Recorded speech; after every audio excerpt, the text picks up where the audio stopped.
Hi, everyone. Hello. Happy Tuesday. Thank you for tuning in and finding us on not our usual day of the week. We just like to keep you guessing. Keep you on your toes. Yeah. Uh, Thank you all also for the well wishes when I was away last week. I really appreciate it. Glad to be back and talking about theme parks and other happier things. Yes. Moving right along. Um, See real quick if we've got anyone in the comments. And first up this week, we've got Blossom and Michelangelo saying Yay. hello from Derico's Corner. Thank Welcome, you. folks. Good to see you. We've got a fairly short show this week, which is good because I think both of us have other things that we want to get back to today. But we'll make time to say howdy to Brian Anderson before we Howdy. kick off our recording. Howdy, Brian. And as I mute my watch, we'll just see if we get a couple more people in the chat before we kick this thing off. Do you have anything you want to say while we're stalling here in the pre-show? Oh, no, just happy that you guys can join us on a Tuesday. Yes. Appreciate that you deal with our schedules. This is going to be a busy year. So, Yeah, I get used to it because I think that there's going to be a lot of Mondays at noon that we might have something else yeah, going I would say on. like the first 6 months of this year, there's so many things and we don't know the dates for any of them. So, And that's why you can like and subscribe, get the bell on our YouTube channel, and that will always let you know when we are coming online. yes, great idea. So, well, we've got about 30 something people watching. So why don't we go ahead and kick this show off in 3, 2. Please lower your head and watch your step while boarding. Welcome to the Attractions Podcast. You are all clear for dispatch. Have fun. Hello, everyone, and welcome to the Attractions Podcast, sponsored by MEI and MEI-Travel. I am Seth. And I'm Carly. And we are here to talk to you about the latest and greatest in theme park news and more, as well as what's going on in our own lives. Carly, I missed you while I was away last week. How have you been and what have you been up to? Yes, I am so happy you're back. I had a great time with Ashley Carter. We talked all things. It was a really fun day. So Love Ashley. she is the best. So shout out to her for coming on. Thank so you. great that you're back, though. I had a fun few days returning to what may be one of my new favorite resorts in Orlando. This will be my third time there since it opened about a year ago.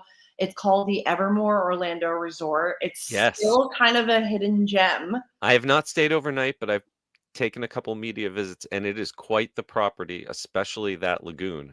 Absolutely. So if you guys haven't been following, because it's still kind of under the radar, it is called a Crystal Lagoon, and it's this advanced technology. It's new. It's sprouting up in a few places around the world. I think there's one in Arizona. There's one in Mexico. Basically, it's a new system with keeping a pool like super clean, and it literally looks like it says a crystal lagoon. Yeah. So this resort is surrounding it. There's also a Conrad hotel right there called the Conrad Orlando that does have theme park transportation, and it is just so transportive. Whenever I'm there, I'm looking out, and one night I just like spent sitting by the fireplace looking, and you don't know where you are. It's so weird. It is like unlike anything else. There's sand beaches. I have to give a shout out to the Conrad Spa. I did my first spa treatment there. It was incredible. The facilities were amazing. My service was amazing. And I am obsessed with the Papaya Club. Have you been there? I have not. Okay, so it is the Conrad's Tiki Tropical Lounge right on the water. The most insane views during, golden hour as the sun sets. But I keep going back because they have one of my favorite Mai Tais in Orlando. Ooh. So good. So they have a great tiki tropical cocktail program with, some riffs on classics. This was a classic 1944 Trader Vic's Mai Tai. Every time I've had it, it's been so great. and it's such a vibe. So you don't have to be staying there to go. Sometimes I'll just head over there.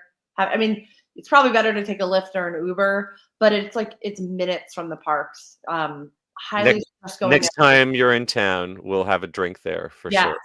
it's so beautiful. I love it so much. I love that they have a vintage speedboat, like one of these vintage wooden speedboats they've Yep. retrofitted for electric, non-polluting. And last time I was there, I saw Santa Claus out on the water, Well, I didn't see zooming Santa around. Claus, but the Pro Bowl was there last week because they Ah, do their bubble there, and so they had the players. They were filming some of them on the speedboat. oh wow. But yeah, great property. Definitely recommend checking it out. Food is excellent. Highly recommend. Excellent. Well, I highly recommend doing what I did this past week and heading over to Disney's Animal Kingdom. Ooh. Because there's a lot going on in that park right now. They have just announced that It's Tough to Be a Bug will be closing on March 17th. And then it will be replaced by a new Zootopia 4D film. I was surprised to see that the Hopper animatronic, which I think was the best part of that attraction, Okay. was actually still working. I'd say a lot of time over the last few years I've gone to see it. He's been out of the show. I think the guess is that animatronic is going to be replaced by one of this character, a copy of the animatronic I think they have in the queue of the Zootopia ride out in China. But I'm gonna miss Hopper. A lot of the other effects were not working. I didn't get any back pokes. There were no bugs crawling in my seat at the end. It was. See, I'm not mad about that. That is why I don't Yeah. really do it that often. Because I don't like really those effects. And yes, I'm ready for what's to come. I mean, Animal Kingdom be just such kind of a mess moving forward. But let's get these projects going. Let's bring the new stuff in. Yeah, I have a soft spot for this attraction. But it has especially because it's got such great voice talent. Jason Alexander as the annoying bug, and Cheech Marin as the spider. I'm gonna miss it. Not as much as I'm gonna miss Muppet Vision, though it is going to be weird to see a whole generation of Disney 4D attractions just going extinct all at once. Right. So. Yeah. I mean, there's a lot. I was working on a story of what's closing and what's coming at Disney World this year, and it was a long list. Yeah. It is really long when you look at it park by park by park. There's a lot happening. We had previously I wouldn't say predicted, but maybe theorized that they could rotate between It's Tough to Be a Bug and the new Zootopia show, like they do with Impressions of France and Beauty and the Beast. But that's not happening. Sorry, sorry, Flick. Time to move on. All right. Well, so I think that now, without any further ado, it is time for us to jump right into the news in the queue.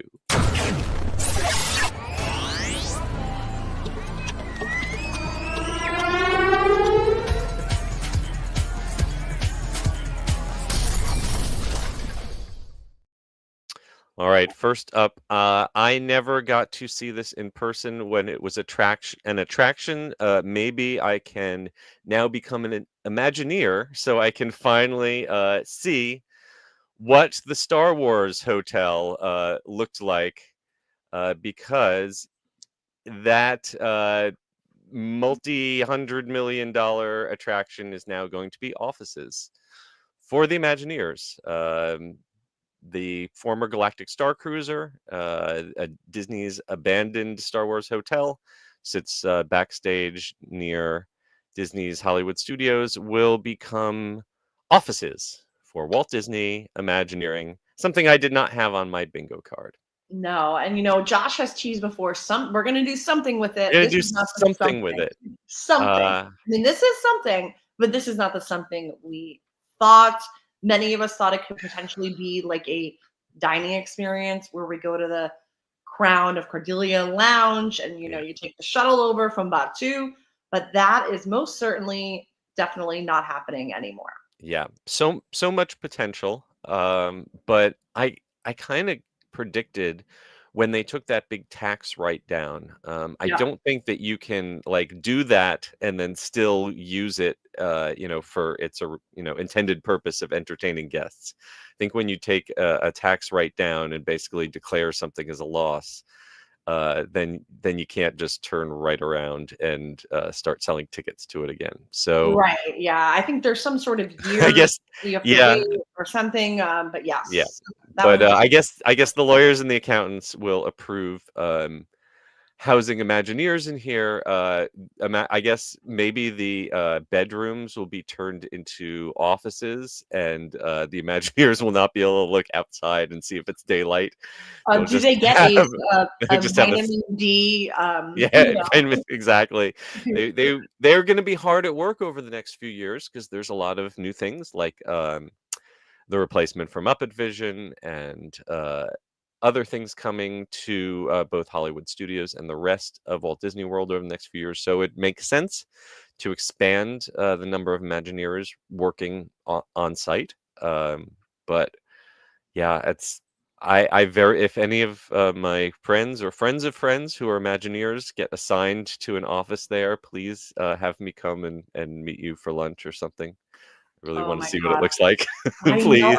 I will have to say, yes, this is a bummer for the space as a leisure guest, Yeah. but this is really cool if you got to work in a spaceship. But I wonder if they're going to, I mean, they must be keeping it as it is.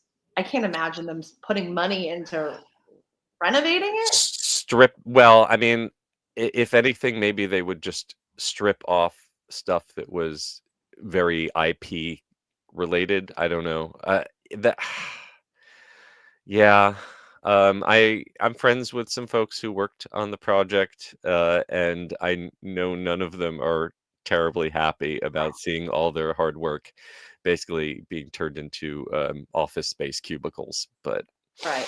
No, I mean, it is definitely a bummer, but you know, without risk, there's no rewards. I'm glad Disney tried this. It's a bummer that it didn't work out, yeah, but you have and to, I mean, you have to keep moving forward.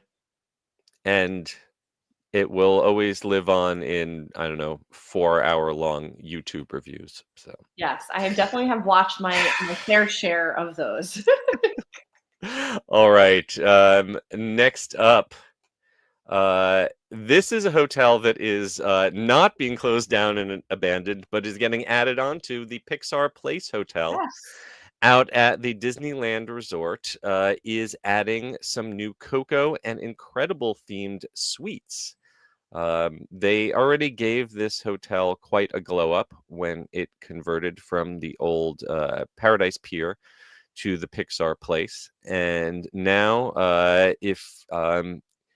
if you've got enough money that you don't have to ask what the nightly rate is on these suites, you might be able to stay in either the Rivera's home from Coco or a suite partially designed by Edna Mode straight out of The Incredibles 2.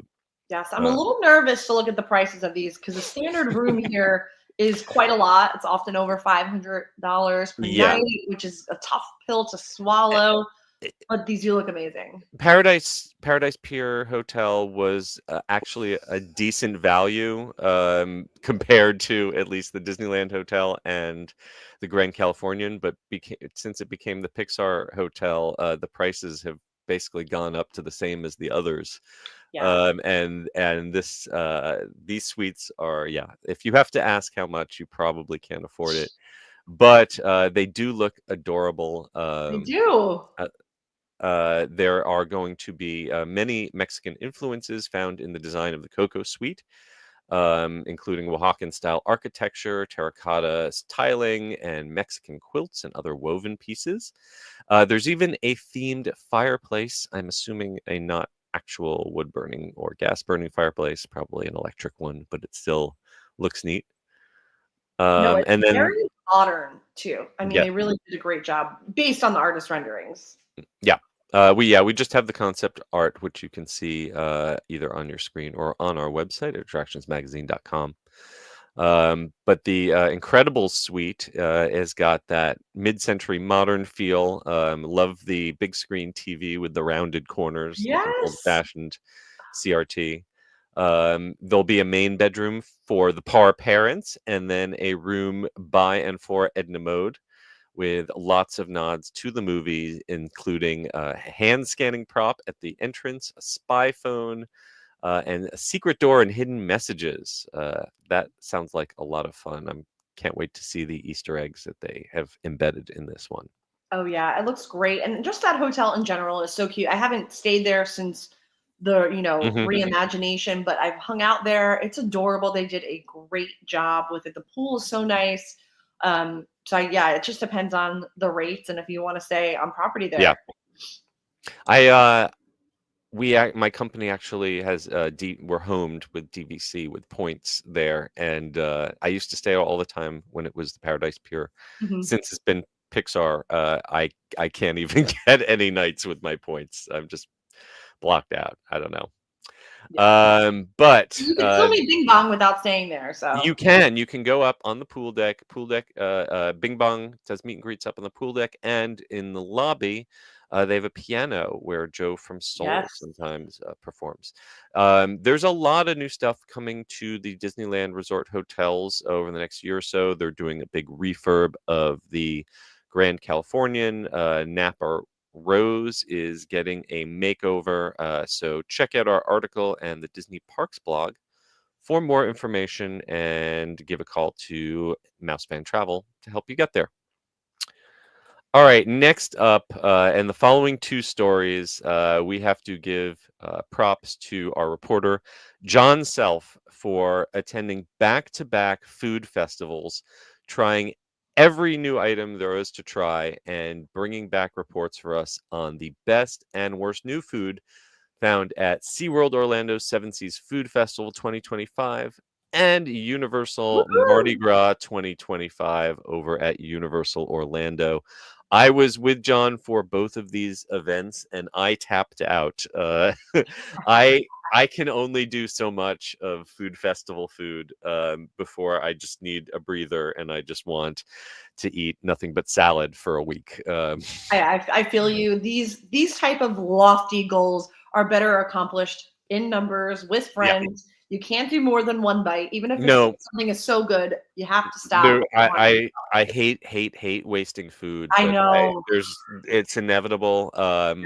But like I say, props to John Self, because long after I abandoned the fight, he was still hard at it, making sure to taste each and every item. And he's brought back a full report. There's a breakdown here on the concerts that are going on at the Seven Seas Food Festival. You can read that. Some good shows coming up. Great lineup. But we are here to talk about what is good and what is bad among the new food. And I respect all of John's picks here. I don't necessarily agree 100% with all of them, but they're all solid opinions. I will give one word of warning. Just me personally, I don't think John talked about this in the article, but I got to bring it up. The pork pinchos, which was one of the items that I was looking forward to, I got two in a row that were pink and translucent, and I usually equate that with raw, and I don't eat raw pork. So if you feel the same as me, you will want to cut into yours carefully, and don't be shy about pointing out to chef if yours seems underdone. Yes. I think with all the theme park food festivals, the only consistency is inconsistency. So Amen. I'll get the same dish 6 times throughout the festival. Sometimes it's amazing. Sometimes it's been sitting under a heat lamp and it's not good. And other times it's so it's so subjective, and it's all based on timing. So that with that disclaimer, your mileage may vary. But here are John's picks. And before we get into them, I gotta point out, not gonna talk about the exact prices for every single one of these items, but basically you're looking between $11 and $14 for pretty much everything at the SeaWorld event. I felt like it was a much higher price point Ooh. for the portion sizes than I saw at either Universal, or certainly higher than the Festival of the Arts that's going on right now at Disney. Wow, that The is only a lot. Yeah. In my opinion, the only way to make this work is by buying one of the sampler lanyards. If you buy a 15 sample lanyard for $90, then you're getting this down to a reasonable price, what I think is a fair price point if you use up that whole sampler. The pass holders get 18 for the price of 15, which is even better. Even the 10 sample lanyard, you're getting them for $7.50 a piece, which I think is okay for most of the items. But even some of the items I didn't think were worth that much based on the portion size. Right. I'm thinking about that meatball, which we'll get to. We will talk about the meatball. The one I do have to highlight for value is the lamb chops. That is the one consistent thing that I found. Portion size, two good sized lamb chops. If you've been shopping for lamb chops in the grocery store lately, you know that's actually a really good price for that portion size. So it's not a new item. I think they reimagined it this year. Reimagined usually means they change one spice just to, so Right. you can say it's different. But the lamb chops hold up. And my personal favorite thing of the whole event, which John just gave a honorable mention to, was this cardamom chocolate torte cake. I Ooh. love chocolate, but I find a lot of times they use milk chocolate and they use really super sweet chocolate. This was a nice dark chocolate, and the cardamom gave it kind of a savory spice to it. I That was a big winner for me. That sounds Um, amazing. Yeah, I'm yeah, same with you. I don't really love super sweet stuff, so give me a dark chocolate, put some spice in there, something to jazz it up. yep. So John's top picks. He he starts out with the flamin' hot corn dog at the All American Market, and I will take his word for this one, because corn dogs are pretty intense as is, and once you add a coating of a flamin' hot cheese Cheeto crunchy, yeah, that's a little much for me. Is there a rumbly in your tummy after this? Just looking at it. Yeah. But John does say that they were well prepared, and that the spice level wasn't too intense. So maybe it looks a little scarier. So I didn't try it myself, but It big certainly thumbs looks up for great in John. photos, so Also, John gives a big thumbs up to the lobster mac and cheese cone at the All American Market. For the media, they gave us a couple different lobster items. The lobster item I liked the best was the lobster crab cake, but that oh, is only served as an appetizer inside the Shark's Grill, and that is not part of any of the tasting lanyards. That's an a la carte item. That was some excellent, big, meaty chunks of lobster tail. The mac and cheese cone at the All American Market, that you're finding more minced claw meat. So not the top quality lobster meat, but still a decent amount, decent quality. And it was a good mac and cheese. I thought the choice of making the waffle cone like a sweet waffle cone, like you would have an ice cream in, was kind of interesting. I might have liked a little bit more of a savory waffle cone, but a lot other people really liked the sweetness. So interesting. Yeah, sometimes when the sweet and savory things, they click and sometimes they don't click for me, so I yeah, think I'm with you on that. yeah. One thing that really clicked with me though was the veggie samosas. This is Oh, at the Indian market. I often find the veggie and the vegan items at these festivals are your best values. This was a really good portion size. It came with a red pepper hummus. Texture was good, temperature was good, great mouthfeel. Big winner. Whether or not you're a carnivore, you can enjoy that one. Absolutely, and I'm with you on that too. Sometimes meat makes me a little nervous from the booth. I don't know, but Right. usually these vegan and veggie items are always like in the best of list somewhere. Yeah. A couple items that were at the very end of, it's kind of a loop around, and we went counterclockwise. So this was at the very end of the loop, and I ended up missing it. But if you like Chicago hot dogs, you want to stop by the Beats and Bites Market over by Pipeline Coaster. They've got a traditional Chicago hot dog, everything from the celery salt, poppy seed bun, that nuclear green relish.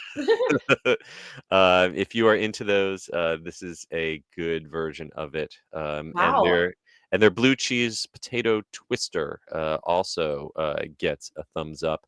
That looks a little fancier even than the twisted taters that they serve over at Universal. Yes, it's definitely elevated, and I'm happy Yep. to see the Chicago dog on there. Yep. I was surprised at Epcot Food and Wine last year. The Chicago dog from that new hot dog booth in America Mhm. was one of my favorites, and I Yep. never would have thought. I mean, it is so unexpected. As someone raised in the New York area, for me, a hot dog has to have brown mustard and sauerkraut and pretty much nothing else. So, And that's me too. but I honor all of you Chicago dog people. You do you. So let's talk about the flip side.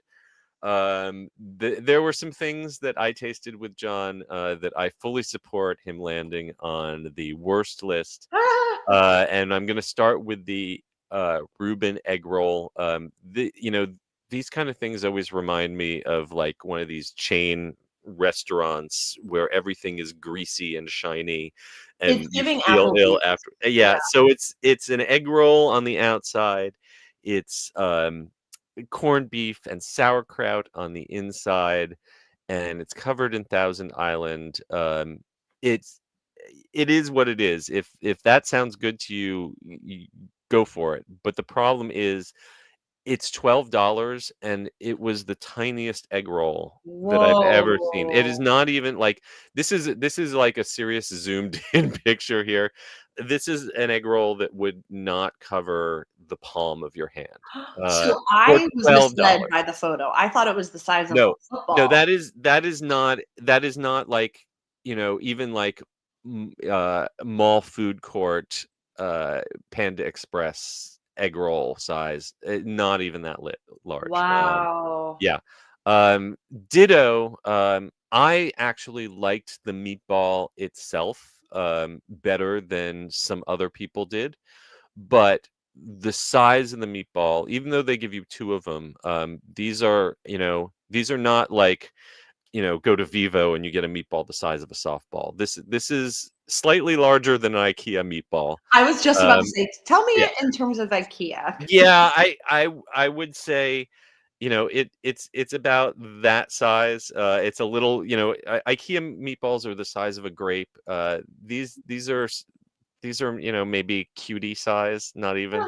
Like a standard grandmother's meatball. Like Yeah, not a yeah. Sunday roast. And again, I thought it was a pretty decent meatball, a decent red sauce, but $12 for two meatballs Oh, without a big piece of crusty bread or some pasta or anything to to justify the price point. I couldn't get behind that. wow. Yeah, that hurts Yeah, my heart a little bit. Maybe 3 and a piece of yeah. garlic toast. We'll talk. And as far as the other things, new items that I tasted, there's some that didn't land on either John's top or bottom list. But they over in the Asian market, they had a tempura battered sushi. Hmm. Again, it was basically 3 coins of California roll that were deep fried. And so if you like tempura fried sushi rolls, not my thing, but it was a pretty decent version of it. But again, $12 for 3 pieces of California roll. Okay. Yeah. In terms of portion size, I can't complain about the vegetable noodle soup. Um, my only beef against it, pun intended, is it was they were trying to create umami without any animal products, but it ended up being incredibly salty and Mm, having this earthy mushroom, like overly mushroom, kind of almost dirty flavor to it that I could not finish it. right. So there's just a lack of depth of flavor. Yeah, it was almost it was almost like when you get a ramen packet and you don't you get the proportion of the powder to the water right, and it's just just not good. So I'll be honest. I am grateful for SeaWorld to inviting us out and hosting us for the media event and letting us try the food. And I did enjoy some of the things I tried, but I I can't recommend it the way I did the first few years. I felt like they were really ambitious the first few years of this festival in trying to disrupt the market and pull people away from the other theme park food festivals. Um, and I don't think it's got the value. Certainly, if you don't have the tasting lanyard, it doesn't have the value of some of the other festivals. And I I found quality to be inconsistent, at least for the portion and the value. So, Absolutely. I just can't get over the price point. It's just yeah, a way too high for what it should be. yeah. Like the one that really blew all of our minds, the mini beef gyro. It was a perfectly acceptable gyro, decent, actually better than decent gyro meat. The tzatziki was taste nice and fresh, but it was a sandwich that you could hold in three fingers. It was not even half of a sandwich. It was maybe a quarter of a sandwich. For Like a cocktail hour it walk was around bite. yeah, exactly. No, exactly. It was like A a bite and a amuse. half. It was an amuse bouche Yeah. of gyro for almost the same price that they charge at Fire Eaters Grill in Lost Continent at ILA Wow. for an entire sandwich. So, um, speaking of Universal, we also the very next night headed over for the media event of opening night at Universal Mardi Gras 2025. Started out in the Red Coconut Club, which is now the Cursed Coconut Club. Yes. Highly recommend going in there, checking out the drinks, but go upstairs and check out the fortune telling machine. This is running from February 1st through Sunday, March 30th, 2 solid months. And we got to check out the parade, of course. We were invited to stick around for T-Pain, but I fled ahead of the crowd. I heard that people were taking like 3 hours to get out of the garage afterwards. Yeah, I, it was I can't insane. remember the last time they put an announcement that's just saying we're at capacity. Don't come to the concert now, please. Maybe I'm out of touch, but I didn't realize how many people are massive T-Pain Yeah, fans. Like yeah. so many people I know, and they were like, "Oh, I can't wait." I'm like, "Really?" I don't know. No, he's obviously still got a following Yeah. because the place was packed. Um, got to talk with Laura Sauls about this 30th anniversary parade. Something I noticed about the parade that I had never noticed before. There is now audio tied to each individual float. In addition to the music that plays all throughout, there's now sound effects and voices and stuff tied to the theme of each individual float, and also some lighting effects on the buildings that are tied to different floats. I thought it was a really nice way of, you know, giving some variety and adding some more interest to it. So great job to everyone with the parade. But of course, we're here to talk about food. Yes. Before we jump into the food, found the food booths inside Universal Studios Florida. I do want to mention a couple quick things at City Walk. Toothsome's got a Bayou Pecan shake. We'll talk about that in just a moment. But Voodoo Donuts is where you're going to want to go for the King's Crowned Donut, which is a yeast Wow. shell with a Sour Patch Kid baby on top. Well, at And least that baby's edible because yes, most of the babies are not. yes, do not eat the baby. Way too many people end up in the hospital every year because they tried to eat. No. But I wanted to point out, so this is a yeast shell donut. Voodoo Donuts recently revamped their menu. I was there the other night and I went to the mobile order and I was shocked because they took out all of the vegan donuts. No more vegan donuts listed at Oh, Voodoo Donuts. And they had great vegan donuts. And so I went and I asked them and they said, "Oh, we didn't get rid of them. All of our yeast donuts now are vegan, only the vegan versions. Their vegan versions wow. were so good and so indistinguishable from the non-vegan versions that they basically decided to consolidate and simplify. And so now anyone who you order the Portland cream now, that cream, which is the creamiest vegan that there's no way to tell it's not, That's not real wild. cream. So the Portland cream, all of the ones that are yeast shell based, the only exception is that the bacon is still not vegan bacon. So you can't order the bacon donut, but all of the other yeast shell based ones now, if you don't have to worry about it, if you are on a plant based diet, they are all good to go. And that I guess should include this one as well. Wow, that's funny you say that because I'm not vegan. I'm not also not a milkshake person from Mhm. Tucson, and the only time I ever had a milkshake from Tucson was a vegan one. Yeah. It was incredible. I would have had no idea that it And was vegan. you do not have to be vegan to be lactose intolerant. Even if you don't know Yeah, you're lactose intolerant, if you kind of feel off after having one of those milkshakes, you might be lactose intolerant and just not know it. or not used So to consuming 3,000 calories. exactly, exactly. Um, one last city walk note. I've heard whispers of a secret speakeasy that is in the upper floor of Pat O'Brien's. You might want to check with a bartender and see if you can get that password. We got a special menu up there. I have not been there myself, but I'm hoping to check it out.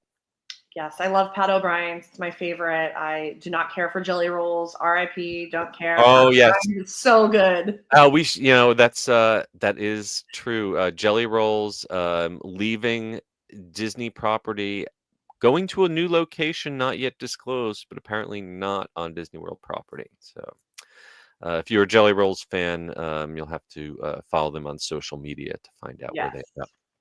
All right, so there is official list of all of the Universal Studios Florida Mardi Gras food found at the booths throughout the park on our article on our website right here. Of course, John has broken down his choices for the best new items, and I wholeheartedly support him on these, starting with the spicy Szechuan chicken bites. These are a little bit like a General Tso from your local Chinese takeout, but they have a surprising amount of spice and flavor for theme park Chinese food. I'm very happy to hear that because Yeah, theme park spicy is never yes, yes. spicy. I mean, it's still, it's still American hot, not Chinese hot. But it's got a decent kick. The rice was nice. People undervalue the importance of well cooked rice. It was good portion size for the $12. I would rather have this, I think, than spending $12 at Panda Express. So And I with thought, the rice, it's more of a meal. Like I think that goes yeah, back to the SeaWorld yeah, thing. Like if the meatballs had toast, yeah, you can make it a exactly. tiny meal. Yeah. So that spicy Szechuan chicken bites, a solid choice, as is, according to John, the duck chibang, which I'm sure I just mispronounced that, but it's a shredded duck dumpling with hoisin scallion ginger butter. You need to like duck for this one, but if you do like duck, you will like this.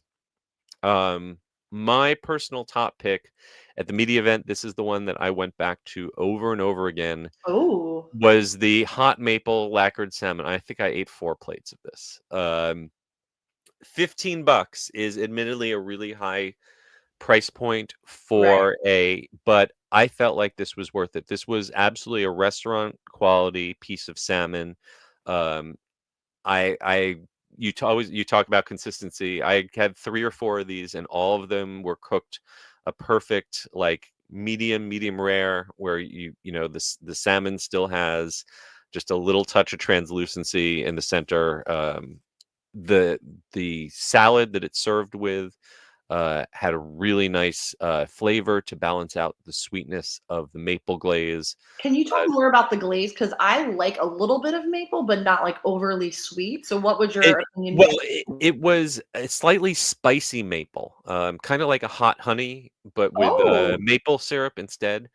So it had, just a little bit of a mild kick that you'd kind of get on the back end. And it wasn't like an overly candied maple. Just kind of had a little bit of that woodsy essence to it. I wow. really I thought this was my favorite savory food that I got to try. It sounds like something from Big Fire. Yeah, no, I could definitely see them serving this in a restaurant, and we point out that there is a quick service salmon dish that is served at Minion Cafe. The portion size on this, I think, is only a little bit smaller than the salmon there, and I like the flavors of this a little better. So, some other things that John really liked, the butter chicken, that is from the India food booth. It is a mild, kind of yellow curry tomato butter sauce, not very spicy. But you got this naan bread that really helps give it some bulk and give it some more value. And a good Uh, safe choice, you know. yeah. My favorite pick from the India was the dosas. It's kind of like an Indian crepe, filled with a filling similar to a samosa. It was a really good size, good flavors, and again, that's a great choice if you're vegan. I love that they have those options. Not to dwell on the negative, but there were a few picks that John had to put on the worst new category, and these mostly are basis of portion size and price point. The flavor on those chicken empanadas is okay, but they're tiny, tiny. These are like bite-sized, hors d'oeuvre-sized empanadas, and 2 of them for $9 is not really Yeah. Did great you try the value. sauce with it? I did not. I did not try that one. I also did not try the trapezzini, which is an Italian warm ciabatta with meatball, marinara, and parmesan. Um, he John does give it credit for being served warm. So that part was true. But he said it was nothing more than average, and you could make it yourself at home for way less money.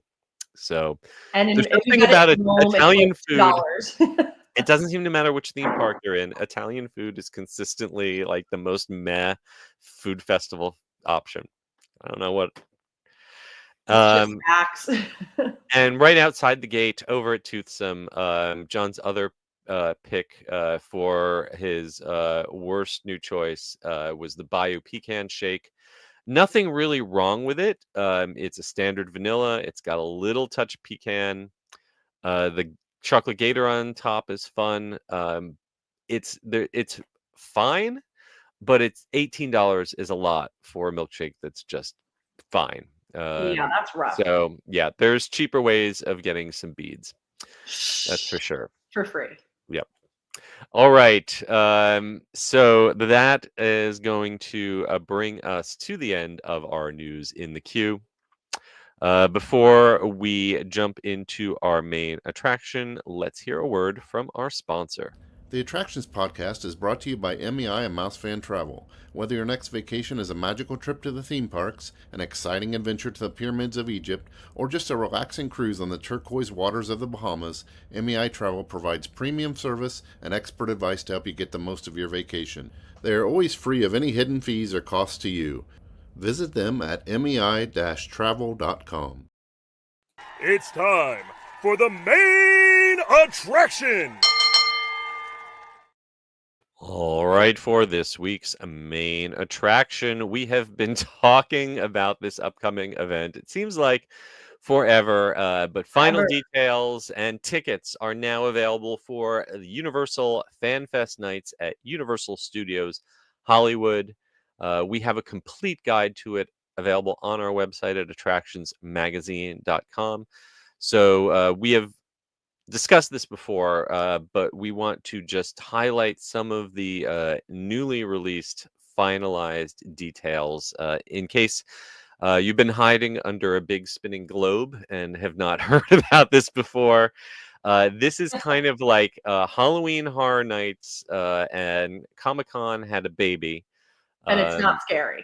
And it's not scary, no, but it's immersive experiences, activations, live entertainment, and themed food and merchandise tied to a bunch of different geeky genre IPs.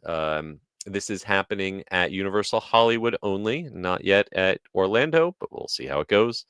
From I don't know if April an Orlando could handle the bandwidth right now. We have a Right. lot We going got on. enough going on. April 25th through May 18th on select nights. The price surprisingly starts at only $74, which is cheaper than a Halloween Horror Nights ticket. There are options going all the way up to $373 for a VIP tour or an Ultimate Fandom Pass where you can go all 12 nights for $249. There's also some early access tickets, 2 p.m. tickets. These ticket sales launched on January 29th and are still available for most nights, as far as I know right now. No, that's great. I was very happy about the price point. Again, it's a new Yeah. event, but you Yeah. could never And know I'm what sure was if it is going successful, it will go way up. So if you're interested, maybe this is the year to do it.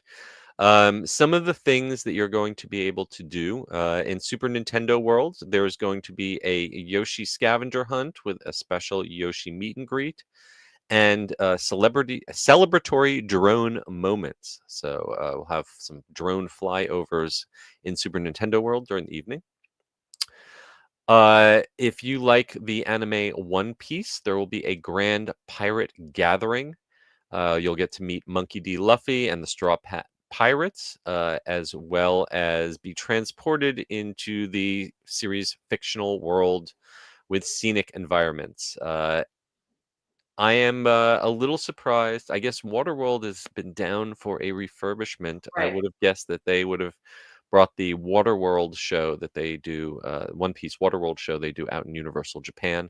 But that show was like an hour and a half long. So That wouldn't work maybe, for them. yeah. But I will say I'm not very familiar with that franchise, but I feel like the bounding we're going to get and the good Oh, yeah. people watching should be excellent. I am sure. Probably also be some bounding for Jujutsu Kaisen, Hunger of the Cursed. That is the manga series.